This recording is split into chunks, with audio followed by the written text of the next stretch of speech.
ஆட்டும் அந்த மாதிரி ஒரே வீட்டுக்குள்ள உட்காந்து ஒரே வேலையை சாப்பிட்றோம் பண்றோமா?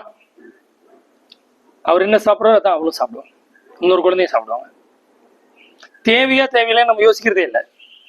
நல்லா வளரக்கூடிய குழந்தைக்கும் அதே உணவு, வயசான ஆட்களுக்கு அதே உணவு. அதான செஞ்சோம், இருக்கிறத சாப்பிட்டுக்கலாம், கொஞ்சம் கூட குறைச்சி சாப்பிட்டுக்கோம். உண்மையா இல்லையா? அப்ப நமக்கு என்ன புரிதல் இல்லை, இந்த உடம்புக்கு இப்ப என்ன தேவை அப்படின்னு நமக்கு புரியல.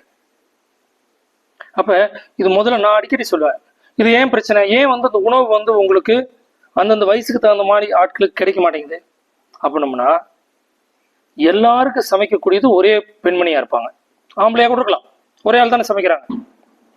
ஒருத்தர் எத்தனை வெரைட்டி சமைப்பாரு? அதனால செங்கோடையாவுக்கு இந்த மாதிரி உணவு வேணும்னா செங்கோடையாவே சமைச்சு பழகிட்டாருன்னு வச்சுங்களேன், தொல்லை இல்லையா?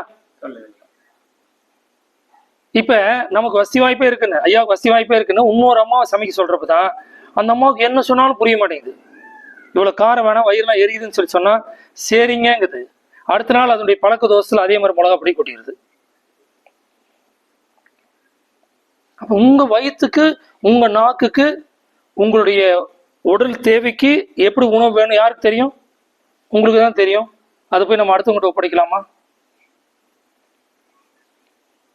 அப்ப முதல்ல வாழ்க்கையில ரொம்ப ரொம்ப அடிப்படையானது ஒருத்தரை படிக்க வைக்கிறது, ஒரு வேலைக்கு போறது, எங்கேயோ போய் அனாத மாதிரி கிடக்கிறது ஒவ்வொருத்தனும். எதுக்காக?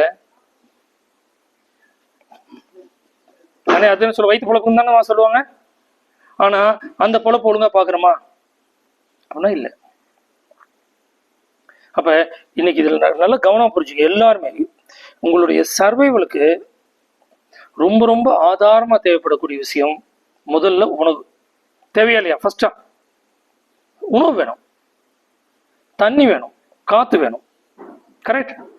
இந்த மூணும் நீங்க இருக்கிற இடத்துல நல்லதா கிடைக்குதா அப்படின்னு செக் பண்ணிக்கங்க. இந்த சமீபத்துல இந்த ஆற்றங்கரை ஓரமாக ரெக்கார்ட் ஆயிட்டு இருக்கனால இந்த யாருங்கிற பேர் சொல்ல, அந்த ஆற்றங்கரை ஓரமாக வாழுகின்ற பகுதியில் இருக்கிறவங்களுக்கு நிறைய கேன்சர். ஏன்னா எல்லா அழுக்கையும் ஆத்துல தான் கொண்டு விட்டுறாங்க, சாயக்கழிவுகள் எல்லாம் வருதா இல்லையா? அப்ப எந்த தீய பழக்கமும் இல்லாத பலருக்கு கேன்சர் நோயால பாதிக்கப்பட்டிருக்காங்க. அப்ப நல்ல தண்ணிக்கு நீங்க எங்க போவீங்க? சிந்திக்கணும். நீங்க தான் அதுக்கான ஆல்ட்ரேஷன்ஸ் பண்ணணும். ஒண்ணு. அப்ப எல்லாம் டவுன்ல இருக்கணும், டவுன்ல வீடு வாங்கணும், டவுன்ல சொத்து வாங்கணும். இப்ப உங்களுக்கு பாருங்களேன், ஒரு நெருக்கடியான ஒரு நகர்ப்புறத்துல, ஒரு சேலம் மாதிரியோ, ஒரு ஈரோடு மாதிரியோ, கோயம்புத்தூர் மாதிரி சிட்டியில இந்த பிரைம் ஏரியான்னு சொல்லுவாங்க இல்லையா, அந்த பிரைம் ஏரியாவில் தனக்கு ஒரு இடம் இருந்தா அல்லது ஒரு பங்களா இருந்தா பெருமன் தான் நினைக்கிறோம். ஆனா அதுதான் உங்களுடைய ஆயுளை குறைக்குது. நீங்க எந்த ஊர்ல இருந்தாலும் சரி, அந்த ஊர்ல இருந்து ஒரு அரை மணி நேரம் ஒரு நகரத்தொட்டு வெளியே ஒரு கிராமத்தை நோக்கி போனீங்கன்னா, அந்த கிராமத்துல நீங்க இந்த நகரத்துல ஒரு வீடு வாங்குறீங்களே, வீடு கூட இல்ல, ஒரு பெரிய இதுல பிளாட் வாங்குறீங்கல்ல, அடுக்கு குடியிருப்புல ஒரு குடியிருப்பு வாங்குறீங்க இல்லையா, அதனுடைய விலையில நீங்க அரை மணி நேரம் பயணம் பண்ணீங்கன்னா ஏக்கர் கணக்குல நிலத்தை வாங்கி அதுக்குள்ள சின்னதா வீடு கட்டிக்கலாம். முடியுமா? முடியாதா? கோடிக்கணக்கான ரூபா சொல்றாங்க. ஆனா இந்த அறிவு நமக்கு ஏன் வரல அப்படின்னோம்னா, நம்ம அறிவு இல்லாம இல்ல, இந்த அறிவு அல்லது இந்த மனசு எதுக்காக ஆசைப்படுதுன்னா, இந்த நகர்ப்புறத்துல இருந்துட்டு அங்க இருக்கக்கூடிய நுகர்வு கலாச்சாரம் இருக்குல்ல, அங்க பக்கத்துல ஒரு 4 பிரியாணி கடை இருக்கும், வேணும்னா உடனே பண்ணலாம், போகலாம், மால் இருக்கும், ஜாலியை சுத்தி பார்க்கலாம், சினிமாவுக்கு போகலாம். அங்க போய் காட்டுக்குள்ள இருந்துட்டு நான் என்ன பண்ணுவேன்? கேக்குறாங்களா இல்லையா? ஆனா எங்க நல்ல காத்து கிடைக்குது? இங்கதான். அப்ப எங்க உங்களுடைய வாழ்வுக்கான விலைவாசி இருக்குல்ல, எங்க கம்மியா இருக்குது? இதை விட நீ எடப்பாடி கொஞ்சம் பெரிய ஊர் தானே, உங்க ஊர்ல ஒரு மாசத்துக்கு நீ உன்னுடைய குடும்பத்தை நடத்தினா எவ்வளவு செலவாகும்?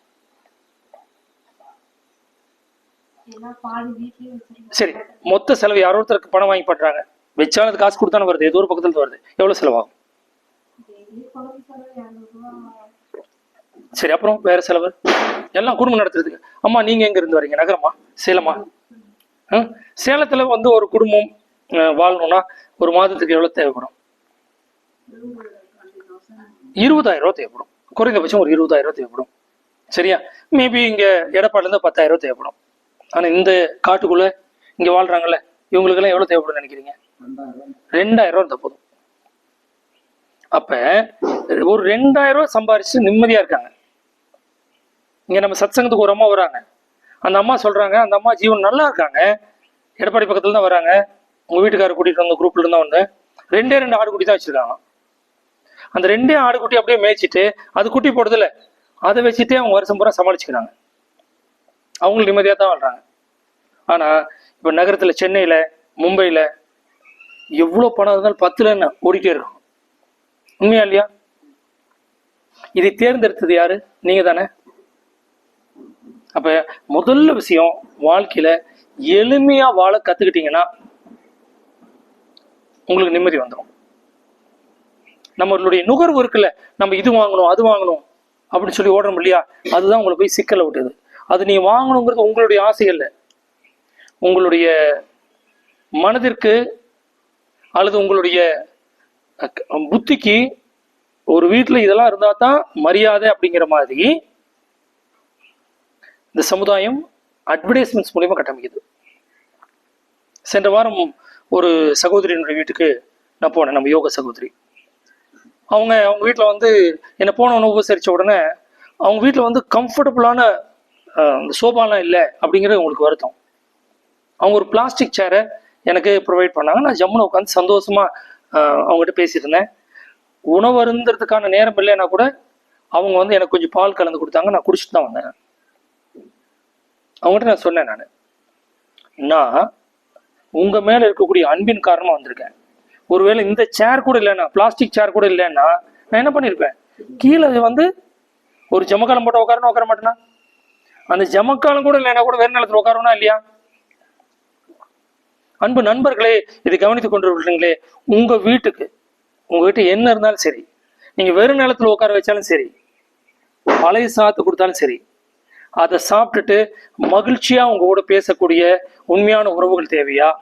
அல்லது உங்க வீட்டுல பெரிய சூப்பரான சோபா வச்சிருக்கீங்க, நல்ல வெள்ளித்தட்டுல சாப்பாடு போடுவீங்க அப்படின்னு நினைச்சிட்டு சாப்பிட்றதுக்கு வர்ற கூட்டம் உங்களுக்கு தேவையா? எந்த கூட்டம் வேணும்? உண்மையான அன்புள்ள கூட்டம், அவ்வளவுதானே வேணும். உங்க மேல உண்மையான அன்பு இருந்தா, அது அவன் எவ்வளவு பெரிய பணக்காரனா இருக்கட்டும், அவன் எவ்வளவு வசதியான அவங்க வீட்டுல வாழ்ட்டும், உங்க மேல அன்பு இருந்தா உங்க வீட்டுல வந்து உங்க பக்கத்துல உட்காந்து நீங்க சமைச்ச சாப்பாடை சாப்பிடுவோம்னா சாப்பிட மாட்டானா? அவ்வளவுதான்.